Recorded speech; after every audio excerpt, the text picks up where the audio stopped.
Fala, rapaziada, começando mais um vídeo aqui no DP Channel, o nosso giro de quinta-feira. Essa é a terceira edição já, onde nós falamos sobre a semana do Bragantino, né? O que aconteceu da quinta-feira passada para essa quinta-feira de relevância no Massa Bruta, e teve muita coisa realmente, né? Nós já falamos sobre a estreia do Bragantino no Campeonato Paulista, a derrota por 3-1 fora de casa para o Mirassol. O Tubarão acabou fazendo o gol de honra do Bragantino naquela oportunidade, mas o Bragantino se recuperou e acabou vencendo o Guarani nessa última segunda-feira por 1-0 no estádio Nabi Chedid. Um time um pouco modificado, e falaremos exatamente sobre isso no começo aqui do vídeo, sobre as mudanças, o que de diferente mostrou a equipe do técnico Maurício Barbieri. Não estou sozinho, ao meu lado, Rodrigo Seixas, do RS Análises. Fala, Rodrigão. Fala, Diego, estamos aqui em mais um vídeo. Hoje tem os dois jogos que o Bragantino jogou. A gente vai falar também do jogo contra o São Paulo, né? Acontece nessa quinta-feira. A gente está gravando na quarta, mas o jogo é nessa quinta. Vamos ver como é que o São Paulo também enfrenta o Bragantino. O Bragantino que tem batido bem no São Paulo nos últimos anos aí, né? O Bragantino tem atrapalhado a vida do São Paulo. Vamos ver se atrapalha mais uma vez. E o Bragantino que começou mal, mas já deu uma melhorada, já venceu o Guarani jogando bem. Tá certo. E nessa partida contra o Guarani, contou com algumas novidades, né? A equipe do Bragantino, que contra o Mirassol não conseguiu fazer uma boa partida, tinha um ataque um pouco modificado por conta das ausências do Arthur, aí jogou o Leandrinho e o Elinho, o Alejandro iniciando a temporada realmente como titular desse Bragantino no ataque, até pela ausência do próprio Ítalo, e falaremos um pouco sobre isso também, e algumas mudanças no meio-campo, na estrutura ali do meio-campo do Braga. Na partida contra o Mirassol, o Jadson Silva esteve presente e foi até um dos melhores jogadores do Bragantino na partida. O Jadson Silva testou positivo para a Covid e não jogou contra o Guarani. Então, o meio-campo do Bragantino também foi modificado. Jogou com o Eric Ramírez na função do primeiro volante, o Bruno Prachedes na função do segundo volante. Era um desejo, inclusive, do jogador atuar nessa posição que o consagrou no Internacional de Porto Alegre.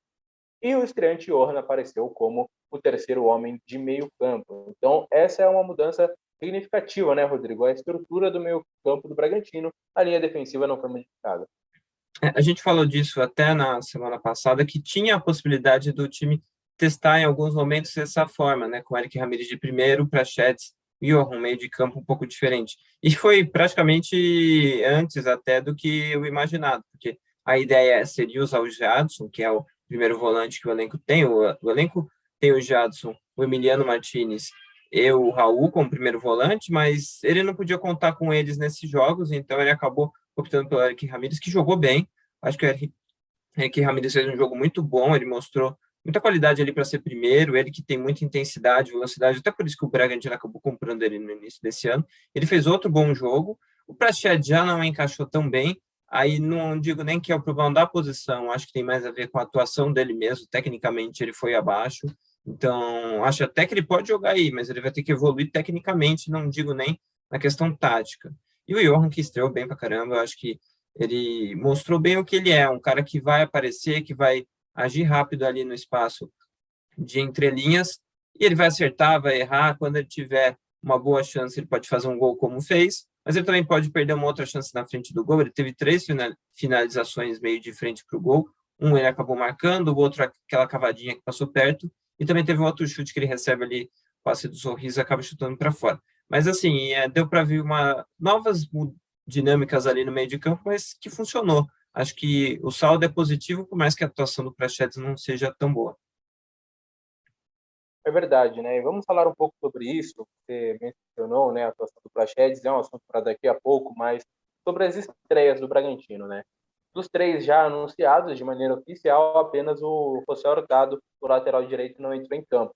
O Johan começou o jogo, fez o gol da estreia antes, deu essa cavada que você falou, ela passou lentamente, né, pela linha de fundo, quase fez um golaço na primeira etapa, mas uma primeira etapa onde ele teve um tanto quanto apagado, na verdade, né? Aí no segundo tempo ele se encaixou mais. Eu acho que a questão do entrosamento, o ritmo, questão também de se ambientar com os companheiros acabou fazendo um pouco a diferença, também atrapalhando no início de jogo, mas ele foi pegando o ritmo ali do time e foi melhorando também junto com a equipe durante a partida. Eu perguntei, logo na primeira pergunta, né, da entrevista coletiva ao técnico Maurício Barbieri, exatamente sobre essas estreias, do Johan e também do Sorriso, que entrou na segunda etapa, pegava a bola, ia para cima, deu uma cara nova, deu uma alegria, né, ao ataque do Bragantino, e acabou que o Bragantino foi muito bem com o Sorriso no ataque no lugar do Elinho.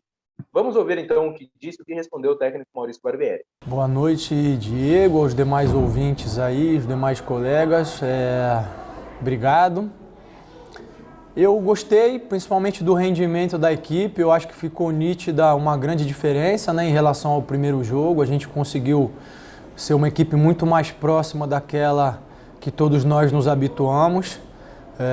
Uma estreia sempre é complicada, eu acho que o Johan, até pela maturidade que tem, pela experiência, pelo nível de jogador que conseguiu lidar muito bem com isso. Um jogador que é bastante inteligente para ocupar os espaços, para fazer a leitura do jogo.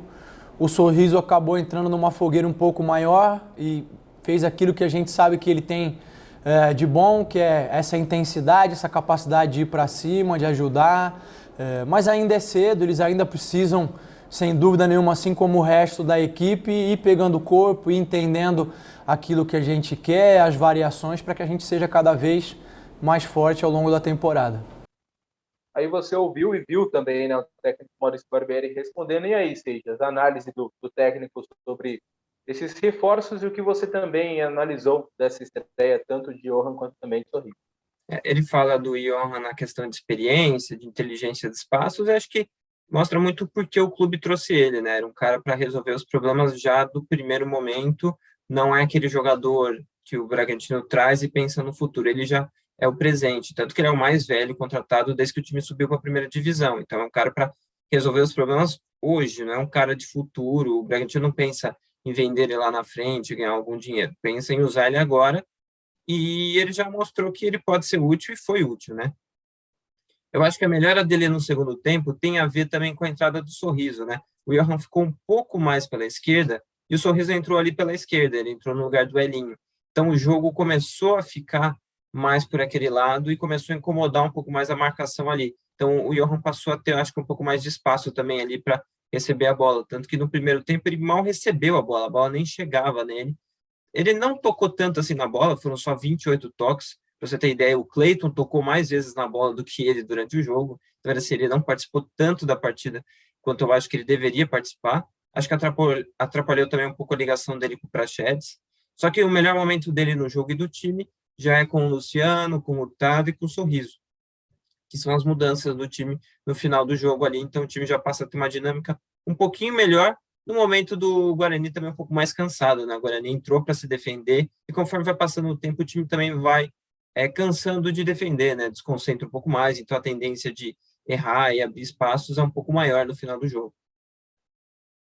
Verdade, né? E o técnico Maurício Barbieri, ele falou também sobre o Praxedes na coletiva. Nós não vamos acompanhar esse momento, mas ele foi questionado sobre um lance. Eu acho que diz muito sobre o que foi o Praxedes nessa partida. Uma bola na linha de fundo, o Bragantino se defendendo, o Guarani no ataque, e o Praxedes, ao invés de tentar tirar a bola, enfim, ele tentou dar um chapéu, né, no jogador, perdeu a bola e fez falta. E o Praxedes é muito novo, cabe ressaltar isso, né? Ele não tem nem 20 anos ainda de idade, né? Ele se destacou muito cedo, teve essa edição de 2022 da Copinha, mas na última Copinha antes dessa, ele foi o melhor jogador da competição pelo Internacional, o que diz também, né, que ele é muito, muito jovem e claramente vai oscilar. Começou bem no Bragantino, mas terminou a última temporada mal e começa essa temporada também, Rodrigo, com 2 atuações bem abaixo. Acho que isso tem muito a ver com o momento do jogo, porque a torcida, a partir dos 20 minutos, começou a meio que pegar um pouco no pé do Praxedes. Eu e o Diego, a gente estava no estádio e quase toda a bola que ele recebia, um passe que ele errava, a torcida pegava no pé dele. Eu acho que isso foi mexendo com ele. Tanto que naquele lance ele quis, sei lá, mostrar para a torcida que ele tinha habilidade, que ele sabia fazer uma coisa diferente, só que ele não soube fazer, que ele ainda erra o lance, ainda faz a falta e, se não me engano, toma até um amarelo ali naquele lance. Então, ele acabou errando completamente, um pouco depois ele saiu. E eu acho que tem muito a ver com essa questão também. Ele não tinha jogado ainda com torcida até esse final do ano, e nesse momento, quando ele passa a jogar com torcida, ele passa a cair um pouco de rendimento. Dá para ver que ele perde aquele pênalti contra o Atlético Goianiense, um jogo que o Bragantino até ganhou depois, mas ele acaba saindo machucado, depois ele fica um tempo machucado, volta, ele nunca mais voltou aquele início que ele teve no Bragantino, ainda no tempo sem torcida.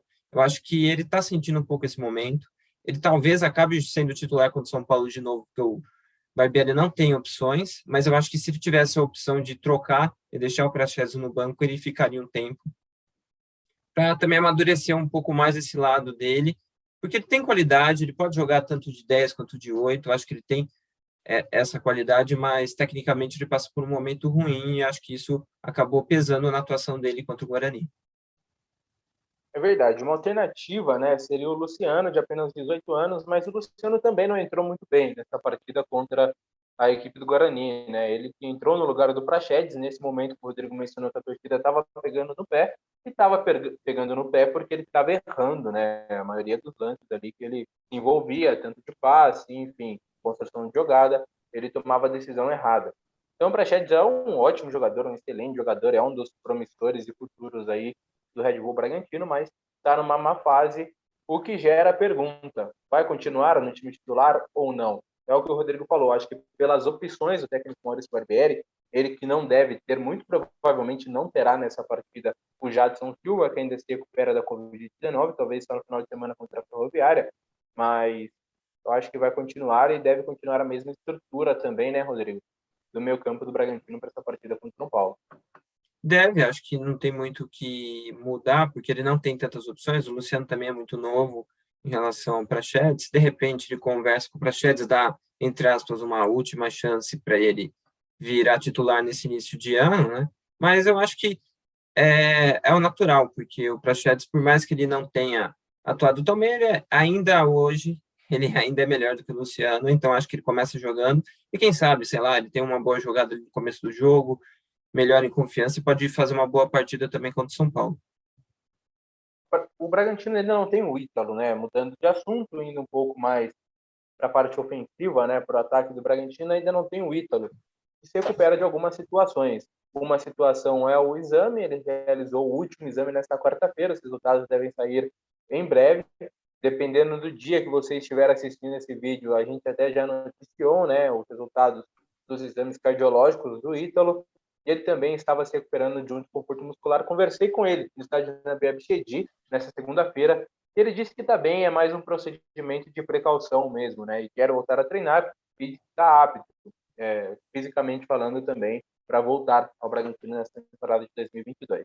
Mas, por enquanto, o Barbieri está utilizando o Alejandro como titular e o Hurtado como opção no banco de reservas. E entrando durante a partida, o Hurtado desenvolveu num bom lance com o Arthur, né, onde ele coloca o Arthur na cara do gol ali em uma tabela, e o Arthur perde um gol que ele não costuma perder realmente, mas acabou perdendo. Mas e aí, Rodrigo? Essas atuações de Alejandro, de Hurtado, qual a análise que você faz? O Ítalo de todos, ele talvez não seja o mais técnico, o melhor finalizador, o melhor fisicamente, mas ele é, de longe, o mais inteligente, né? E sem ele na frente, o time perde um pouco essa habilidade que ele tem em entender espaços e movimentações que ele consegue fazer muitas vezes. O Arthur tabela bem com ele, tanto que a dupla funcionou muito bem no Campeonato Brasileiro, com passes e assistência, com passes e gols de um para o outro, e o Alejandro não tem tanto essa questão. Ele até faz boas jogadas, fez uma boa jogada contra o Mirassol, só que na hora que ele ficou na frente do gol, ele chutou para fora, chutou muito para fora, né? Chutou para longe, mas a jogada era boa, ele se movimenta bem ali, mas na hora H, quando ele tinha que fazer o gol, ou chutar pelo menos melhor, né? Ele chuta longe. E o Hurtado, ele é um pouco mais brigador, ele tem uma boa velocidade mais do que os dois, que o Ítalo e que o Alejandro, mas ele também não tem essa visão, essa inteligência de posicionamento que tem o Ítalo. Mas ele entrou melhor, ele conseguiu dar esse passe para o Arthur, ele conseguiu criar algumas outras chances. Eu acho que o Hurtado até tem saído melhor do que o Alejandro, até sem bola. Contra o Mirassol, o Hurtado entrou bem e ajudou bem na pressão ali na saída de bola do Mirassol, isso foi importante naquele momento. Eu contei um pouco sobre isso no vídeo que eu postei aqui na segunda-feira, falando sobre as diferenças da marcação-pressão do Bragantino no começo e no final do jogo, e uma boa questão para melhorar essa marcação-pressão foi a entrada do Hurtado no lugar do Alejandro. O Alejandro foi muito passivo, ele não marcou bem a saída de bola, só que o Hurtado já foi melhor. Então, talvez, por conta disso, por conta das atuações, o Hurtado até ganhe mais espaço e consiga ser titular contra o São Paulo. Acho que tem essa possibilidade. Ou ele faz a mesma coisa, começa com o Alejandro e depois bota o Hurtado, mas nenhum dos dois ainda convenceu que é o cara, é o reserva ainda do Alejandro. Do Alejandro não, do Ítalo. Do Ítalo. E falando do Ítalo, realmente, né, você destacou rapidamente no início aí, seu comentário, mas o técnico Maurício Barbieri falou sobre a função do Ítalo, o que o diferencia, no caso do Alejandro e também do Hurtado, em uma pergunta feita pelo Eberson Martins, da 102 FM. Vamos ouvir, então, o que acabou respondendo o técnico Maurício Barbieri. Em relação ao Ítalo, a gente precisa entender que existe toda uma dinâmica que já está, vamos dizer assim, consolidada entre ele e o Arthur, ele e o Elinho, enfim. A equipe já conhece a maneira do Ítalo jogar e ele tem características que são um pouquinho diferentes das características do Alessandro, do Alejandro, do Hurtado. Então é natural que exista essa dificuldade. Agora, claro que eu não estou satisfeito, assim como os próprios jogadores não estão satisfeitos com aquilo que eles apresentaram até o momento. E o nosso papel é buscar soluções. O meu papel agora é sentar com eles, procurar entender e buscar formas de ajudá-los a receber em melhores condições, a equipe procurar ajudar eles, porque só assim a gente vai ser uma equipe mais forte. Então aí, Rodrigo, Barbieri destacando, né, alguns pontos, eu falo vamos ouvir, mas a gente vê aqui no DP Channel, claro, é mania de rádio isso, viu? Mas e aí, Rodrigão, o que achou da resposta do Barbieri? Ele explica mais ou menos isso aí. Era a questão da dinâmica, do conhecimento, do funcionamento do time, né? O Ítalo está mais acostumado a jogar, né? E os companheiros estão mais acostumados a jogar com ele. Por mais que o Johan também nunca tenha jogado com nenhum deles, talvez só com o Alejandro, na verdade, ele pegou um pouquinho só, né? Porque logo ele estava saindo na hora que um estava chegando. Mas ele vai conhecer os companheiros e o Ítalo já conhece todo mundo ali. Então, isso também faz diferença. Por mais que o Alejandro seja jogador do Bragantino há mais tempo, ele dificilmente é titular, né? Mas é questão também de ver o quanto cada um vai crescer, porque o Alejandro já estava na hora, há bastante tempo, de assumir uma condição, né? Porque desde o Felipe Conceição, é a tentativa de tentar fazer ele ser titular, assumir a posição de centroavante, até agora, o Ítalo sempre, quando joga, consegue entregar mais que ele.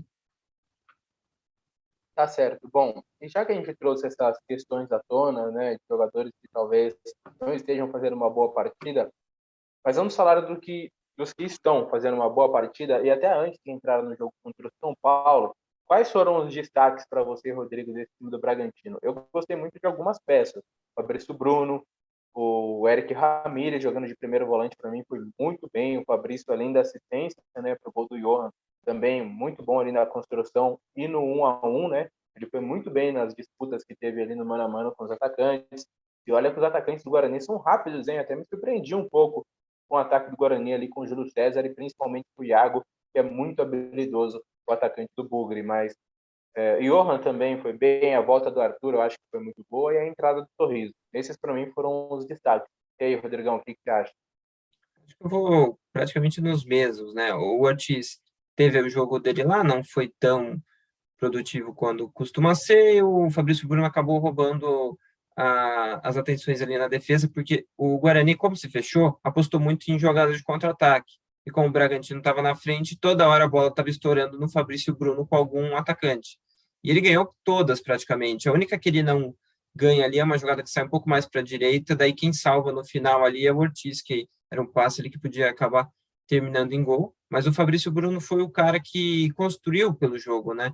Você pega em números, foi o cara que mais tocou na bola entre todos os jogadores em campo, ele teve 78 toques na bola, 74, e teve 60 passes, ele acertou 90% dos passes e deu 2 passes para finalização, um deles é o lance do gol. Então, para quem viu o jogo do Brasil contra o Paraguai, e o Marquinhos deu 2 passes para gol, né? O Marquinhos também sabe muito bem fazer isso. O Fabrício Bruno está se mostrando também um jogador que sabe fazer isso. Ele dá um passe por cima, né? Um cruzamento ali, achando o Johan corta para a esquerda, que nem a perna boa dele, e acaba marcando o gol de esquerda, chuta forte ali e marca o gol. E o Johan acaba sendo destaque por tudo que ele consegue fazer, né? O Johan, como eu conversei com o Matheus Eduardo, que é um jornalista de Belo Horizonte, para fazer uma matéria, quando o Johan chegou, ele fala que o Johan, ele não é especialista em nenhuma das funções ou das técnicas do futebol, mas ele sabe fazer todas. Ele consegue executar todas, ele tem a habilidade para fazer tudo, e ele mostra que ele consegue encontrar espaço, consegue roubar a bola, ele quase rouba a bola do goleiro ali num lance que até quase sai gol ali. Então ele é um cara que consegue fazer várias coisas dentro do jogo e na vez que ele fizer bem, ele acaba fazendo um gol, assim como ele fez contra o Guarani. Outro cara que foi bem foi o Eric Ramírez, fazia tempo que ele não jogava de primeiro volante, jogou bem e jogou muito bem. O Praxedes foi abaixo, mas assim, eu acho que o Sorriso entrou e mostrou uma coisa que nenhum jogador do time tem, que é um jogador que tem essa questão de ir para cima, de intensidade, com a perna direita, né? Eu acho que o cara mais parecido com isso é o Arthur, só que o Arthur é canhoto. Porque o Elinho também tem essa questão, só que ele é canhoto, e o Coelho, que não está jogando, tem um pouco essa intensidade, mas ele não tem tanto esse drible, né? O Coelho talvez nem seja mais do Bragantino, mas contando com o time que tinha, né? Ele era o cara mais assim, e o Sorriso pode, quem sabe, caso o Coelho não fique, já pegar a posição dele e acabar sendo titular pelo lado esquerdo, já que ele entrou bem nesse jogo, mostrou uma dinâmica muito boa ali de velocidade, drible, de questão de ir para cima mesmo, e já deu boas amostras do que ele pode fazer no Bragantino. Então, quem sabe ele pode até ser um titular ali naquela posição. Tá certo. E você falou sobre o Coelho, a gente vai falar aqui no final do vídeo também sobre a situação do Thomas Coelho, né? Vai jogar no Atlético, vai jogar no Bragantino, vai ficar no Tucumã, enfim, essa novela envolvendo o argentino, que foi um dos melhores jogadores, né, do Bragantino na última temporada.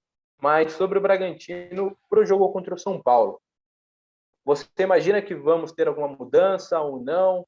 Eu acho que vai ser praticamente a mesma equipe, né, que acabou vencendo o São Paulo, talvez uma mudança ali no setor de ataque. Não acredito que ele vai tirar o Elinho, acredito que o Sorriso vai começar mesmo no banco de reservas para ser esse cara que entra e pode mudar também a cara do Bragantino, dando mais velocidade ao ataque. O Elinho, eu não acho que ele fez uma partida ruim contra o Guarani, mas o Sorriso claramente entrou melhor que ele. Mas eu não sei se o Sorriso tem condição de jogar 90 minutos. Então, talvez por conta disso, né? O Sorriso chegou um pouco depois, ele possa acabar entrando durante o jogo, mais ou menos como foi contra o Guarani. E o Praxedes ali acho que vai acabar jogando mesmo ele não estando no melhor momento, porque daí quem jogaria seria o Luciano, então acho que ele vai preferir jogar desse jeito. A única coisa que talvez ele possa pensar, mas isso daí teria que ver como é que está o dia a dia, como é que está a condição física, seria o Hurtado lateral, né? O Hurtado equatoriano, não venezuelano. Mas ele nem entrou contra o Guarani, então acho que a condição física dele talvez não seja as melhores, até porque naquele jogo contra o Guarani até era uma boa partida para esse Hurtado, porque era um time que mais defendia, então seria um cara bom para atacar ali também. Mas ele acabou nem entrando no jogo, então também acho que é um cara que ainda não tem condição de jogar. E que vem de um futebol diferente também, né? Ele, dos contratados, é o único estrangeiro, né? O único gringo, equatoriano. Então, além da questão física, eu acho que rola muito da adaptação também, né? Do José Hurtado, ainda mais para uma posição de lateral, que exige muito, tanto na parte defensiva quanto também na parte ofensiva, quando o lateral apoia, como o Aderlan apoia bastante. Realmente, nem sempre tem sucesso, né? O Aderlan é um cara que oscila muito durante a partida. Ele tem excelentes momentos, mas também tem aqueles apagões que a torcida até fica um pouco na bronca. Mas acredito que o Aderlan vai começar como titular e provavelmente joga o jogo inteiro também, porque vai ser contra o São Paulo, né? Um adversário que, por mais que não esteja bem no momento, no início do Campeonato Brasileiro, é o São Paulo. E o técnico Maurício Barbieri falou um pouco sobre isso também na entrevista coletiva, sobre o adversário e a fase do adversário, o que o Bragantino teria que fazer. Vamos ouvir o que disse o técnico Maurício Barbieri. Eu acho que à medida que vai passando o tempo e os jogos, o São Paulo também vai se encontrar, enfim, vai encontrar um caminho. O Ceni é um treinador excelente, excepcional. O São Paulo é um time gigante, né? Tem ótimos jogadores. Eu acho que de repente eles não iniciaram o campeonato da forma como gostariam e imaginavam, mas o jogo na quinta-feira começa 0-0. Nós não temos vantagem por ter ganho esse último jogo e eles não têm nenhuma desvantagem por não terem conseguido os resultados que eles esperavam. Então, é 0-0 contra uma grande equipe, volto a dizer, um grande treinador, grandes jogadores. Cabe a nós, que também somos uma grande equipe, que também temos excelentes jogadores, tentarmos impor o nosso ritmo, tentarmos impor o nosso jogo e buscar a vitória. Então, esse é o técnico Maurício Barbieri analisando o São Paulo. Você prevê um jogo complicado em Bragança Paulista, Rodrigo? Bom, o São Paulo não vem por um bom momento, né? Acabou um ano passado ruim, o Rogério ainda tentando reachar um time aí para jogar. Trouxe bons jogadores, né? Acho que o São Paulo foi bem ao mercado, independentemente de se vai conseguir pagar eles depois ou não, mas conseguiu trazer bons jogadores, né? O Rafinha, o Nicão, o Alisson, o Patrick, o próprio Jandrei, que pegou um pênalti, mas não vai jogar contra o Bragantino. O Rogério Ceni já falou que vai com o Volpi, que a torcida já está pegando no pé por outros momentos, né? Não precisa nem ser só esse início de temporada. E o São Paulo que ainda não tem um time, né? O São Paulo joga naquele mesmo esquema quando enfrentou o Bragantino, 4-1-3-2, aquele meio de campo um pouco diferente, né? E agora a dupla de ataque tem sido o Nicão e mais um, né? Ele já foi com o Calheri, já foi com o Rigoni.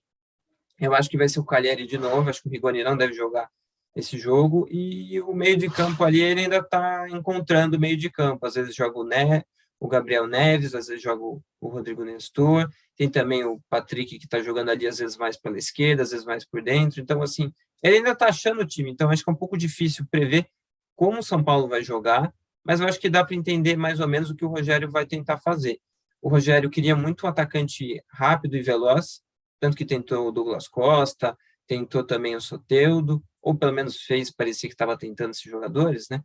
E mais nenhum dos dois veio e o São Paulo acabou ficando tendo que apostar em jogadores velozes vindo da base, né? Que é o Marquinhos, que tem 18 anos e teve bons momentos ano passado, aquele jogo contra o Racing, acho que é o melhor momento dele na última temporada. E tem também o Caio, que jogou a Copa São Paulo, ele se destacou ali no time do Alex e também subiu. Esses são os dois jogadores velozes. Quem sabe ele coloca um deles para jogar contra o Bragantino, mas fora isso ele não tem tantos jogadores velozes e essa falta de velocidade pode ajudar o Bragantino, que é um time bem veloz e que aproveitou naquele jogo muitas inversões de lado de jogada para atacar o São Paulo, pode tentar fazer isso de novo nessa quinta-feira. Isso aí, jogo às 21h30 no estádio Nabia Bichedi, Bragantino e São Paulo, terceira rodada do Campeonato Paulista. Por falar em Bragantino e São Paulo, né, o São Paulo que não está tão bem assim, o Rogério Ceni tentando buscar alternativas também para a parte defensiva da equipe, e surgiu a informação de que o próprio Rogério deu ok para uma investida do São Paulo no Fabrício Bruno. Mas só que essa investida do São Paulo foi por um empréstimo e o Bragantino não tem interesse de emprestar, né? O Fabrício Bruno ainda mais para uma equipe aqui do Brasil. Negociaria ou olharia, né, com melhores olhos se fosse uma investida em definitivo, né? Uma compra do Fabrício Bruno, que tem o seu contrato agora terminando no final do ano, final de 2022. Mas o jogador quer permanecer no Bragantino e o Rogério Ceni que o conhece da época de Cruzeiro, né? E o Fabrício que já trabalhou com o Rui Costa, que é o diretor, é o cara do São Paulo que vai atrás dos jogadores na Chapecoense. Então é um jogador que realmente agrada a cúpula são paulina, mas acho que vai continuar no Bragantino e acho difícil sair para uma equipe do futebol brasileiro, Rodrigo. O Rogério sabe que ele joga bem, né? Ele faria uma ótima dupla ali com o Miranda, tanto defendendo como criando, né? Ele mostrou muito essa qualidade, mas eu acho que não combina, né? O Bragantino não vai emprestar ele, e se for para vender, eu vi que é perto de 2,5 milhões de euros, que é um valor que acho que o São Paulo acha caro. É mais ou menos o valor que tem pedido o Atlético Tucumã também pelo Coelho, né? Mas eu acho que é um valor assim que o São Paulo, não sei se o São Paulo vai fazer isso, provavelmente não, acho que ele vai continuar no Bragantino, mas assim, o São Paulo sabe que ele é bom, só acho que a investida foi meio estranho, né? Empréstimo. Por que o Bragantino ia emprestar um jogador titular para um outro time que também é do mesmo estado, disputa os mesmos campeonatos? Acho que não. São Paulo não sei, acho que não sei quem teve essa ideia, mas é uma ideia de uma proposta pouco provável de que fosse aceita, né? É verdade, né? Até porque o Bragantino acabou comprando o Elinho do São Paulo, né? Agora há pouco, faz pouco tempo, né? Que o Elinho acabou assinando em definitivo e uma negociação que girou em torno ali de 24 milhões de reais. Então seria um pouco incoerente o empréstimo do Fabrício Bruno ao tricolor paulista. Bom, o interesse do São Paulo é válido, mas ia ser muito difícil de dar negócio nesses moldes que o São Paulo queria realmente. E é o que você falou, 2,5 milhões de euros convertidos em reais, pode dar uns 15 milhões de reais, mais ou menos. E você falou do Thomas Coelho, e o Atlético Paranaense meio que se entendeu com o Atlético Tucumã para a compra do Thomas Coelho, nesses valores que você mencionou também, 2,5 milhões de euros, daria ali uns 15 milhões de reais. Só que tem um problema nisso tudo. O Coelho não quer jogar no Atlético Paranaense, ele quer jogar no Bragantino e está na mesma até então. Ele é aguardado em Curitiba, mas o jogador está batendo o pé, né? E aí, Rodrigo, o que você acha de toda essa novela? Até onde vai a vontade do jogador e até onde vai esse lance também dos empresários, do clube, querer colocá-lo em outro lugar? A gente passou pela semana de janela de transferências internacional, né, acabando essa segunda-feira, e você vê muitos casos parecidos, né? O do Dembélé acho que é o que marcou mais, porque o Dembélé ele não quer sair do Barcelona, o Barcelona não quer mais pagar ele, não resolve nada, vários times tentaram chamar ele para ser contratado, né, o empréstimo, e ele não quis ir para nenhum e está lá no Barcelona. O Barcelona não quer usar ele, não quer pagar ele, e ele também não quer sair. Então, às vezes, fica essa briga entre clubes, empresários, o desejo do jogador. Na maior parte das vezes, o jogador acaba conseguindo ir para onde ele quer, mas nem sempre. O próprio Mbappé queria ir para o Real Madrid, não foi, ficou no PSG. Então, são questões que envolvem muitas pessoas nesse meio do caminho, muitas negociações, clubes, interesses. O Bragantino quer o jogador, só que ele não quer pagar tudo que o Tucumã quer. O Tucumã quer receber mais. Daí o Atlético quer pagar, só que ele não quer ir para o Atlético. Então fica esse impasse. Acho que uma hora ou outra alguém vai ter que acabar ceder para algum dos lados, porque o jogador tem que jogar e aparentemente no Tucumã ele não vai jogar também. E parece que o único time que apareceu é o Atlético Paranaense, né? Então, se não aparecer nenhum outro time, acho que no final das contas o clube vai ter que se entender.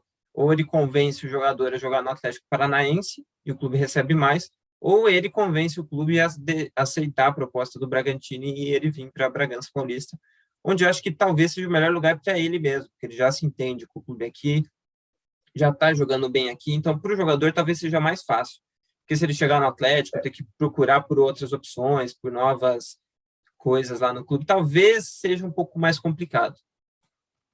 O Bragantino e o Atlético Paranaense, né, que está se criando uma mini rivalidade aí, tanto dentro de campo quanto fora. Teve a final da Copa Sul-Americana, enfim, gol do Nicão, Atlético Paranaense bicampeão sul-americano. Está tendo também esse lance do Thomas Coelho.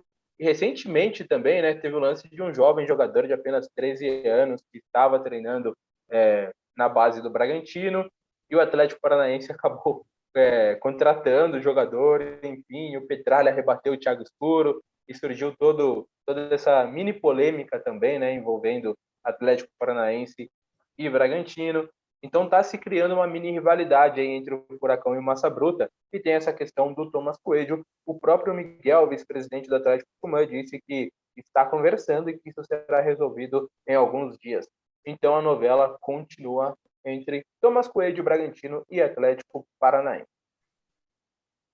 Essa rivalidade é para ser o clube, não diria com menos torcida, né? Porque você tem hoje o Atlético tem um pouco mais de torcida que o Bragantino, mas é o time fora dos que o pessoal sempre diz como grandes, que quer ser o clube que vai incomodar os mais de cima, né? O Bragantino indo para a Libertadores, o Atlético também, os dois querem participar mais desses momentos decisivos, né? De estar mais perto lá do topo.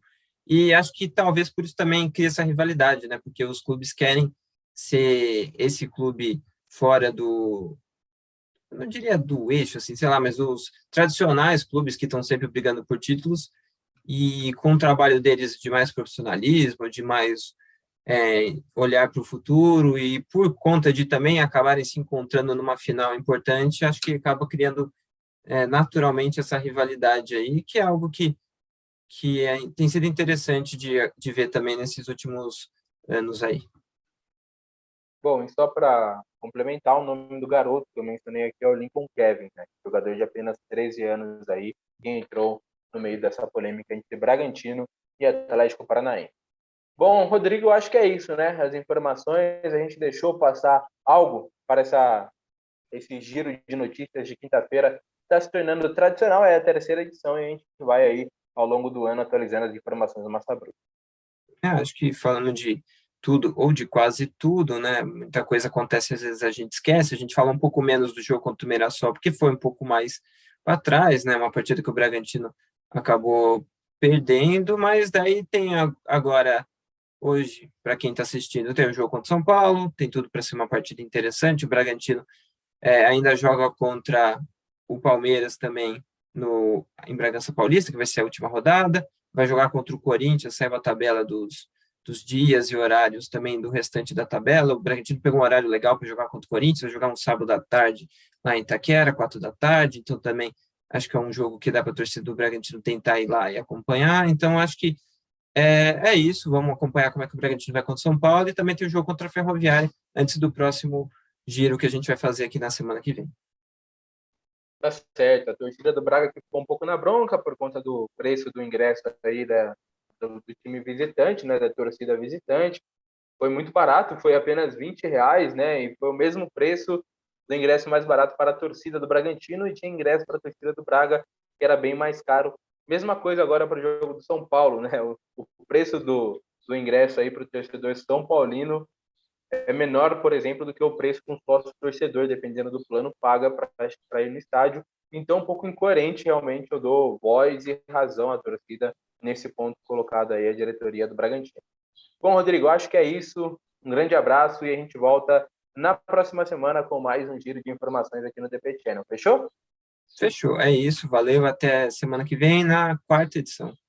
Falou, rapaziada. Abraço.